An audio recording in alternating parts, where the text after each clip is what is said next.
Bom, primeiro agradecer aqui a presença do Leandro também. Esse foi um projeto que trouxe muitas alegrias para nós, em primeiro lugar porque a De Pascoal é uma empresa do bem. Eu sou de Campinas, acompanho a De Pascoal desde criança, e vocês viram, né? O índice de satisfação dos funcionários com a empresa é de mais de 90%. A gente viu a seriedade que eles têm com os clientes. É uma empresa que tem ações sociais, né? A Fundação Educar. Então, é uma empresa realmente muito boa. E o caso em si foi muito interessante. Um dia a gente pode até ampliar um pouco mais, né, Leandro? Convidar você para vir aqui, o Rafael, para ver como que, no momento em que a gente integra diferentes dados, esse foi um exemplo realmente daquelas 3 dimensões que nós falamos, né? A dimensão dos recursos tangíveis, do processo, do capital humano, trabalhando de forma integrada, como os resultados são muito melhores.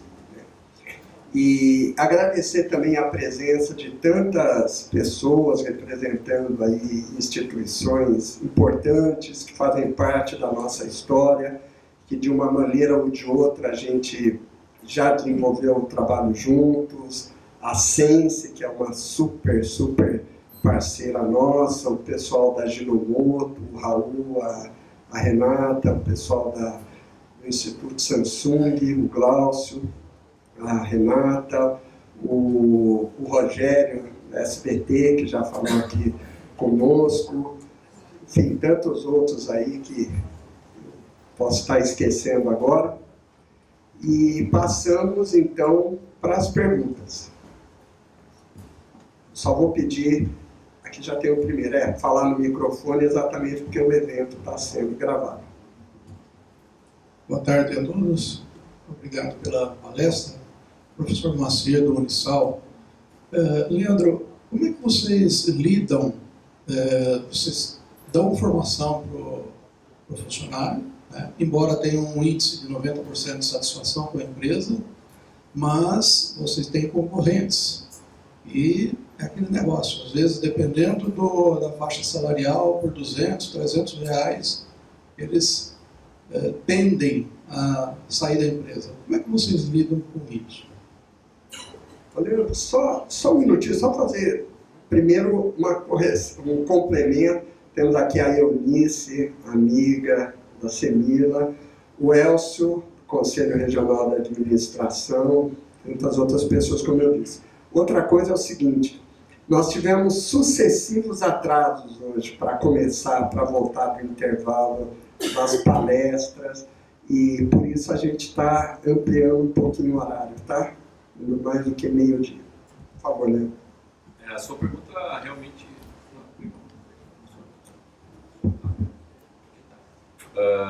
sua pergunta realmente é um grande desafio mesmo, né? A gente sabe que isso efetivamente acontece, muitas vezes por 200, 300 reais o funcionário acaba trocando a empresa. Tá? Além dos fatores já conhecidos, né, e comuns, como um pacote de benefícios que procura atrair o funcionário, um programa de remuneração variável que reconheça o desempenho do funcionário, são as práticas mais comuns e a gente usa mão delas, né? A gente procura preservar, pensar por outro lado, né? Não é só isso que segura o funcionário trabalhando ali com a gente, não é só a questão da remuneração, só o que, enfim, ele coloca no bolso dele financeiramente, mas o clima é uma preocupação constante nossa, né? Quando você olha aqui para a administração central, a gente tem quase 500 pessoas trabalhando em todos os negócios do grupo. Mas quando você pensa num ponto de venda que está mais afastado, muitas vezes esse grupo é de 8, 10 pessoas. Então, preservar pelo clima organizacional nesses locais é muito importante. E quem é o grande guardião disso é o gestor mesmo, né? É o gerente daquela unidade de negócio.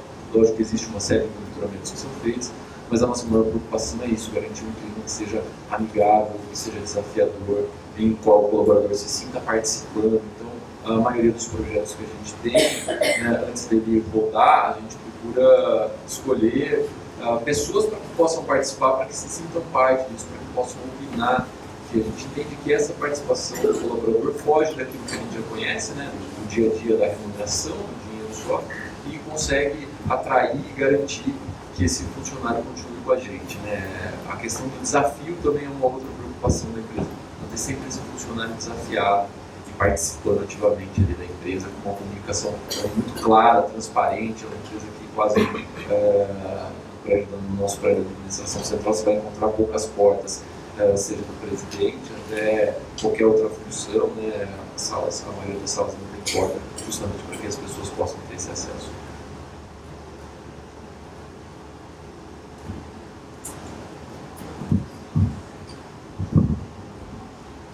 Bom dia, meu nome é André Moraes. Primeiro, gostaria de deixar meu parabéns para vocês pela visão, pela arquitetura do trabalho de vocês, né? E aí é um pouco de experiência de ter vivido na área industrial, em processo, engenharia industrial, produtividade e em RH, tá? Eu queria que você, Marco, comentasse um pouco mais sobre o aspecto da liderança e da comunicação nesse conceito de presenteísmo, né? É preponderante. A gente tem quilômetro rodado no mundo corporativo. Eu já até falei isso em outra oportunidade. Se tiver uma empresa, cada empresa tem a sua realidade, essa realidade muda a todo momento. Mas se você disser para mim, sem saber nada da empresa, onde que você deveria investir, sem dúvida nenhuma, seria na liderança e de nível intermediário, mas sem dúvida nenhuma. É onde o retorno sobre o investimento tende a ser muito maior. Tem várias razões para isso. Para não, vamos dizer, me alongar muito, assim, uma das principais razões, tem até uma palestra que eu fiz aqui, que é o seguinte: o grande desafio das empresas, que muitos de nós não se dão conta disso, é transformar um grupo de pessoas numa equipe, né? A principal função da estratégia é criar o que se chama alinhamento interno, coerência interna. O que é isso? O que é alinhamento? Todo mundo olhando? Não é. Exatamente. Transformar individualidades em coletivo. Então, a grande função da gestão é transformar a empresa num coletivo. Essa é a grande função, né? E aí, o papel do gestor é exatamente esse. Essa é a grande função do gestor. E à medida que a gente avança no modelo, a gente vê que o papel dele tem que assumir, o papel dele envolve, né, melhor dizendo, assumir funções de, por exemplo, identificar quais são as lacunas em termos de competência, de conhecimento, as dificuldades que a sua equipe tem, né? E a gente chama isso de gestão educadora. É um nome que nós vamos para esse papel, que não é simplesmente ficar cuidando de planilhas financeiras, que é importante também, mas é uma parte até menor do trabalho. E a comunicação, ela é o cimento organizacional. Um prédio, a gente une as várias partes com cimento, né? E na organização é a comunicação, que é o que nos relaciona, nos integra uns aos outros. Quem estuda, nós temos aqui o professor Elcio, né, que é um especialista na área. Quando a gente estuda a teoria das organizações, a primeira página diz assim: o que é uma organização? Uma organização é um sistema social estruturado, mas a organização é um sistema social. Sistema social significa um sistema de pessoas. Então, é só essa a importância, é máxima, não é importante, é fundamental.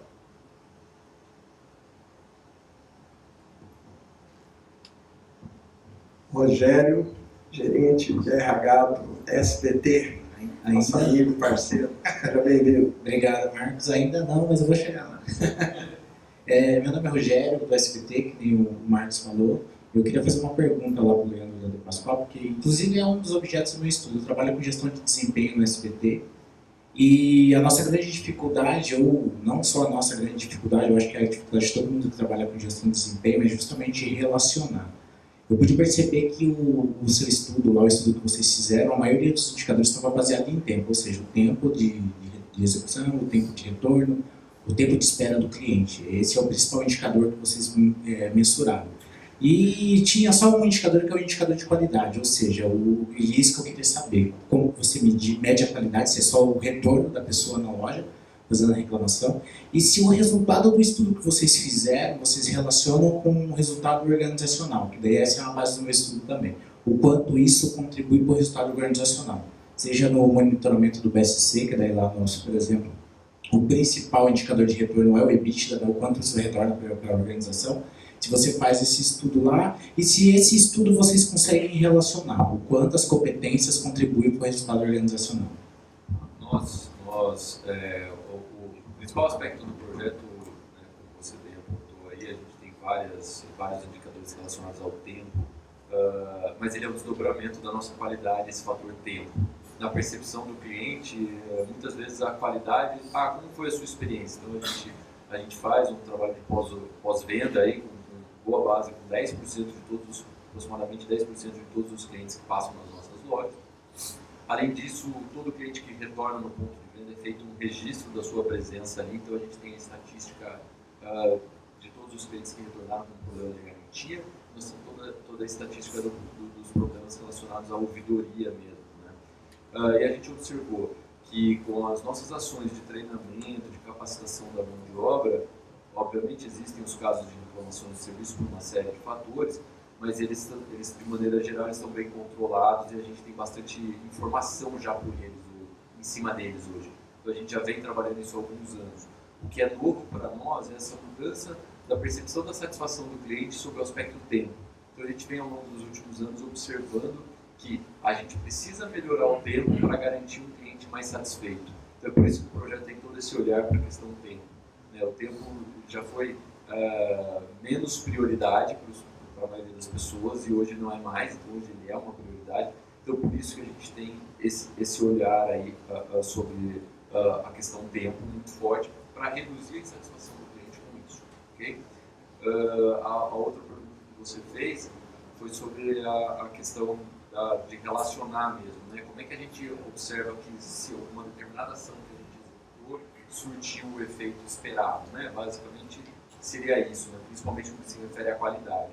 Nós temos aqui um programa de treinamento e existe uma equipe no campo que multiplica ele, então a gente tem centros de treinamento regionalizados para fazer isso, e aí hoje a gente consegue olhar se treinar aquele determinado colaborador impactou os índices de qualidade daquele ponto de venda. E é isso esse é outro benefício, talvez não tenha destacado, mas é outro benefício que a gente ganha com esse projeto, né? Eu vou poder observar se aquele treinamento impactou na qualidade daquele ponto de venda e também impactou na qualidade do serviço oferecido por aquele cliente. Isso para nós é importante hoje porque existe muito entendimento do mecânico de confiança. Então, como a gente é uma rede, a gente tem que ter uma rede de confiança e tem que ter certeza que aquele colaborador, pode ser o João ou pode ser o Pedro, está entregando uma média, enfim, próximo, para ter uma performance parecida.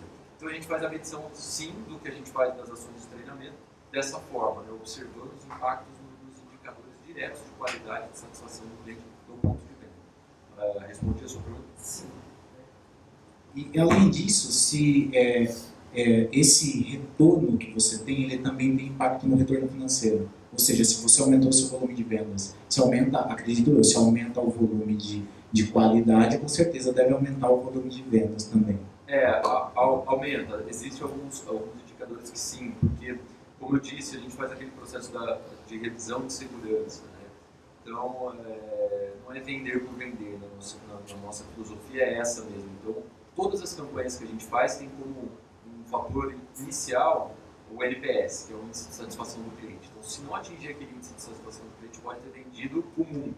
ganha nada, né? O ponto de venda não ganha. Então, isso de alguma maneira controla a satisfação do cliente, a gente sempre está olhando para isso. Tá? Então, quando a gente diz que treinou a mão de obra e passou a vender mais porque ela passou a diagnosticar melhor as condições do cliente e ela conseguiu oferecer uma solução para o cliente.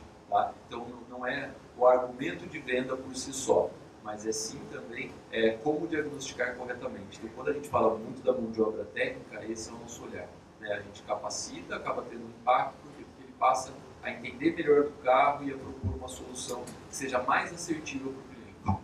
Só mais uma coisa, Leandro. Você falou do índice de satisfação do colaborador, lá que é alto, e é bem alto mesmo. Sim, né? bem alto. Aliás, eu queria chegar nesse nível também. Não é deles, assim, mas deixa a gente muito satisfeito. Tem números próximos. É que é isso que eu queria entender. Esse índice de satisfação ele saiu do estudo que foi feito pelo Gaia? Foi dele. Foi dele. Legal, bacana. Uma amostra de loja que eles fizeram um trabalho com a gente, eles fizeram uma pesquisa individualizada, respondendo um questionário, entrevistando os funcionários e chegaram a esse número. O número é dele, não é meu.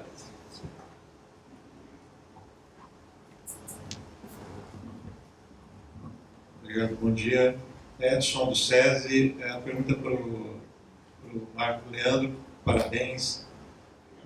Para o Marco e para o Rafael, desculpa, Leandro. A pergunta é a seguinte, sobre presenteísmo. Tem um autor chamado Tim Hurson, ele tem um livro chamado Pense Melhor, ele fala sobre os mecanismos que o cérebro tem de dispersão, porque pensar o tempo todo é um gasto energético muito alto, né? Kahneman, Rápido e Devagar, fala desses dois sistemas e fala sobre como que nós temos ilusões de competência, porque isso também faz parte de como o cérebro se desenvolveu, né? Preservando essa questão energética, né? Porque pensar o tempo todo é muito complicado energeticamente. Ou seja, quando a gente fala em presenteísmo, existe também uma leitura, ou é possível olhar o presenteísmo também como um mecanismo natural, automático de escape, né? De ficar pensando o tempo todo. Isso é uma variável considerável ou não há relação?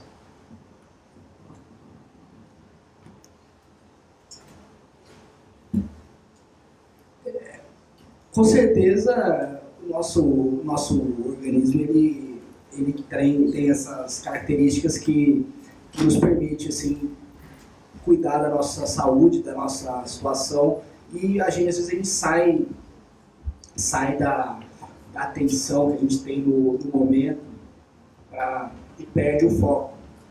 E é interessante que eu sei que você é da área de esportes, né? E tem uma área de análise, eu sou muito ligado nessa pesquisa de análise, né, o que as pessoas fazem de análise, e tem uma área muito, dentro de People Analytics, tem um segmento forte que trabalha desempenho do atleta profissional de acordo com as características de performance. Então, tem uma, não sei se tem muito a ver assim, mas é mais a ver com ergonomia, né? O pessoal lá na NBA fez um estudo com o Carmelo Anthony, que é um jogador da NBA, que toda vez que ele levantava o cotovelo acima do ombro para fazer um arremesso, aumentava a produtividade dele em 20%. Não é diretamente relacionado à sua pergunta, mas assim, é interessante pensar, e é esse que é o legal de trabalhar com os dados, assim, com relação a tempo, né, que a pessoa está pensando. Se você tem às vezes você obrigar a pessoa a trabalhar por exaustivas horas num trabalho que é muito mental, se você conseguir controlar esse dado, você vai perceber, vai ficar claro aonde que está o gap, aonde que está o presenteísmo, como que ocorre os problemas da produtividade dentro da exaustão, né? Como que a exaustão se correlaciona com a produtividade. Então, é bem legal assim, começar a analisar esses fatores humanos aí e começar a entender, né, como que isso impacta diretamente numa performance de produtividade. Assim. Eu tendo a sempre olhar dados, assim, eu sou muito burrão assim, com as coisas, sabe? Se eu não ver o dado, se eu não olhar, eu não consigo ficar tirando conclusão. Assim. Então, a minha é isso, assim, toda vez que eu faço as análises, que eu observo os dados mesmo, a gente quebra paradigma, né? Fala assim, pô, será que se eu dar 15 minutos de intervalo a cada hora pro cara, o cara vai produzir muito mais do que se eu obrigar ele a trabalhar 4 horas seguidas. Então, esse tipo de estudo assim, é bem interessante, faz muito sentido assim, do ponto de vista fisiológico. Né? Achei muito legal a tua colocação, porque eu entendo que é exatamente isso que é o presenteísmo. O presenteísmo é não estar presente onde? No momento presente. E isso tem implicações muito sérias em todos os níveis da pessoa, do indivíduo. E como foi colocado para a Giovana, nos assusta, por exemplo, ver que autores importantes, grupos importantes no mundo, consideram, sabe o que eles consideram presenteísmo? A pessoa ir trabalhar doente. Por exemplo, eu estou com gripe e vou trabalhar. Né? E como diria o outro, o problema é muito mais embaixo. E fundamentalmente é isso que você falou. Né? A pessoa está com a cabeça ocupada, ela não está com a atenção naquilo que ela está fazendo. Se ela não está com a atenção naquilo que ela está fazendo, tem uma série de consequências negativas. Primeiro não, né? Mas para a empresa. Ela vai errar, ela não vai aprender, como foi a Giovana. Como é que eu posso aprender alguma coisa que eu não estou interagindo com ela? Mas ela também vai estar mais sujeita a acidentes.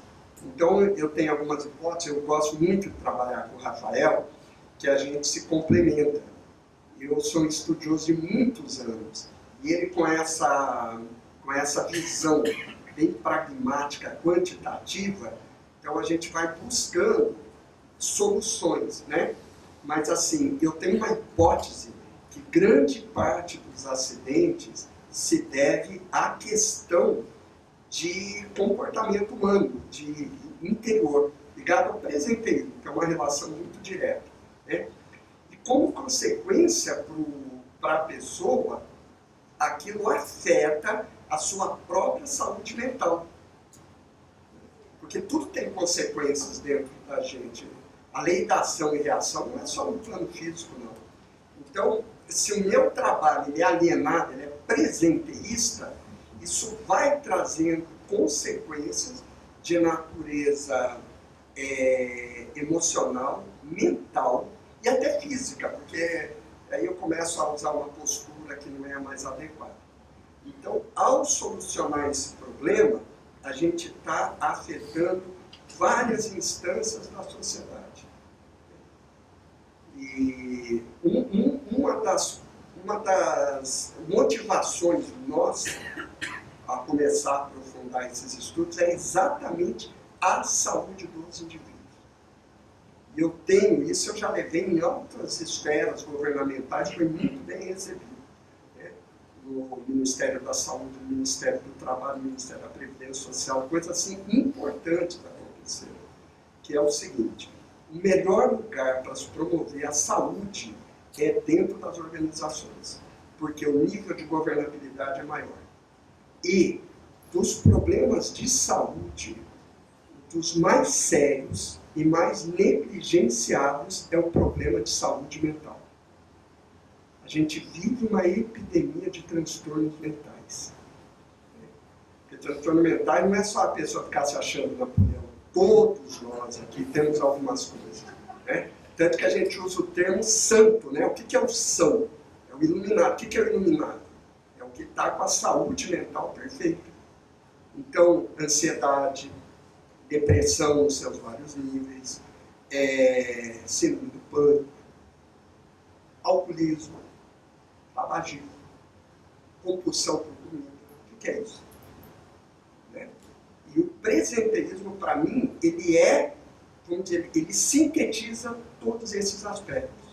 E a gente fala, por exemplo, o oposto do presenteísta não é o workaholic, que trabalha demais. Não é isso que a gente está querendo. Às vezes a gente fala muito rápido, tem muito pouco tempo, pode dar uma impressão errada. A gente não quer workaholic. Workaholic, o que trabalha demais, ele passou do ponto. É um equilíbrio. Uma pessoa equilibrada. E o trabalho, ele afeta o ser humano em múltiplas dimensões. O trabalho é a ação humana por excelência. Então, à medida que a gente melhora o trabalho, a gente começa a melhorar a nossa vida em todas as dimensões. Tanto que, sem aprofundar o assunto, eu tenho vários amigos psiquiatras, assim, uma das melhores formas de manter os benefícios de um tratamento psiquiátrico, por exemplo, quando a pessoa é internada por problemas de droga ou por algum outro transtorno, quando ela sai, a melhor forma de preservar os ganhos é o trabalho. Ele é terapêutico. Então é essa dimensão nobre do trabalho que a gente quer resgatar. E o mais bonito de todo, e aí vem assim, às vezes até um pouco a nossa inquietação, é que isso faz bem para todo mundo. A empresa sai ganhando. Isso que é tão bonito, é isso que a Integrare está fazendo, vem apoiar. E a gente mostrar isso aí. Como disse o Rafael que ele falou agora, né? Quem disse que você colocar o trabalhador assim no limite do estresse, isso é melhor para a empresa? É porque não conhece nada do ser humano. Não é assim que a gente funciona. Então, é esse conhecimento do ser humano que a gente precisa resgatar. Né? Porque todas as curvas ligadas ao ser humano, elas não são lineares. O que eu produzo de manhã não é a mesma coisa que eu produzo às 4 horas da tarde. Tem curvas de fadiga. Isso tem estudos de 1930, de 1940. Por exemplo, se eu estou numa linha de produção fazendo inspeção de erros, por exemplo, tem casos de erro em tecidos, em tecidos que são produzidos, a minha capacidade de discriminar erro vai caindo ao longo do tempo. Então, assim, qual que é o tempo ótimo? Como disse o Rafael, qual é o tempo ótimo, por exemplo, de um desenvolvedor de software? Quanto tempo ele tem que trabalhar, quanto tempo ele não deve trabalhar? Né? O estresse, hoje eu conheci a Marli, né? O estresse, né? A curva, né, ótima do estresse, porque o estresse, por exemplo, o estresse ótimo não é zero. Zero, né, Eunice? Onde que tem estresse zero? É no cemitério, como diz o outro. Lá tem estresse zero. Né? Não é estresse zero. E não é máximo. Então tem uma curva. Qual é esse ponto? O ponto em que eu estou alerta, presente, mas não passei do ponto. Mas também não estou, né, nem over, nem sub. Essas respostas, para mim, por exemplo, estava falando do toyotismo, né, professor? O que o toyotismo vê? Qual é o tempo ótimo de operação de uma máquina? Qual é a frequência de troca? Qual que é o setup ideal? Então, se eu vejo isso para uma máquina e para o ser humano, se um torno mecânico, eu tenho que achar esses pontos ótimos, para o ser humano, qualquer coisa tá bom? Obviamente que não é. É óbvio que não é. E essas respostas quantitativas é que a gente está buscando aqui através da Integrare. Gente, vamos lembrar do segundo aí, quando for fazer essas contas aí. www.integrare.in. Merchandising do bem. O Rafael da Integrare, meu nome é Josué, da Mercados do Futuro. Eu gostei muito do cockpit, né? Você mostrou que começou a fazer aquelas simulações, né? Então, pelo que eu entendi, vê se estou certo.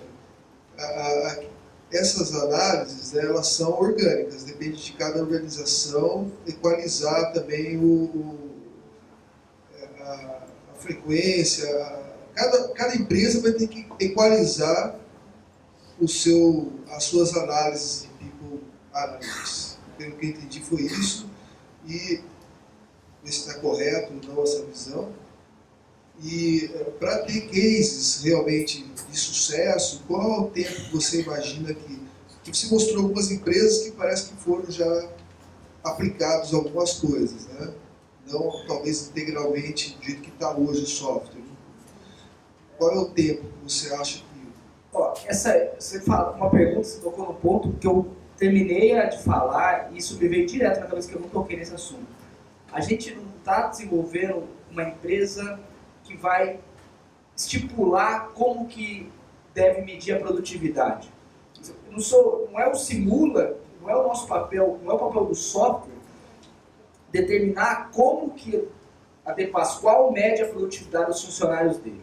Não é o software que vai fazer com que o SBT descubra qual é o impacto, qual é o fator que deve ser controlado. O software ele vai coletar os dados que já existem na empresa. Então ele vai ser uma plataforma aberta e ampla que vai fazer uma conexão com a base de dados que existe e possibilitar que o profissional dos recursos humanos seja capaz de fazer essas análises. Então, a gente também, aí uma outra área da empresa, a gente consegue fazer essa consultoria de buscar e tentar ajudar a entender. A gente tem a base de dados. O software, ele é genérico, assim. O que você colocar lá, os dados que você, por exemplo, se você medir o seu produto, o Leandro mede lá na De Pascoal a produtividade por tempo. Ele tem um indicador tempo. Eu posso ir lá no Leandro e falar, olha, Leandro, o tempo talvez não seja o melhor indicador. Mas uma vez que ele queira usar o tempo para fazer a análise, o software vai estar disponível. Então ele é genérico e vai estar aberto a qualquer tipo de informação que a pessoa colocar lá e fazer as análises. E do ponto de vista de retorno, é muito específico, assim, né? Eu acho que o retorno pode ser extremamente imediato, assim, do ponto de vista, olha, se você parar de contar, se você colocar funcionários que têm uma alta performance, têm um alto desempenho cognitivo em resolução de problemas, a empresa já começa a ter os impactos imediatos. Ao mesmo tempo que se você for buscar soluções do tipo, eu preciso desenvolver um departamento, eu preciso desenvolver uma determinada competência na área. Então esse retorno ele vai vir ao longo do tempo. Então, assim, não tem esse tipo de busca e de gestão baseada em números, ele não é uma...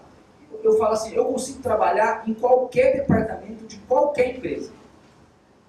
Eu sou um profissional que eu não entendo nada de nada. Assim. Você pode falar de RH, eu conheço de estudar, ou se eu conheço muito tipo de administração, e não é, a minha formação é o número. Então, qual que é o meu negócio? É buscar o número e propor soluções independentes do negócio. Então é essa que é a visão da análise de dados, assim, é buscar algumas coisas mais genéricas. Assim. No horário, se tiver, a gente tem tempo para mais uma pergunta. Tem mais alguém aí, Adileia? Aqui do seu lado. Aí.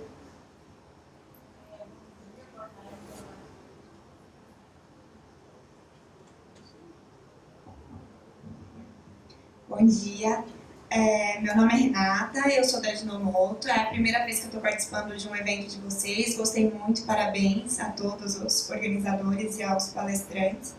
E minha dúvida é a seguinte, vocês falaram o tempo todo sobre capital humano e competitividade e tal, e para mim isso é muito claro e consegui entender muito bem.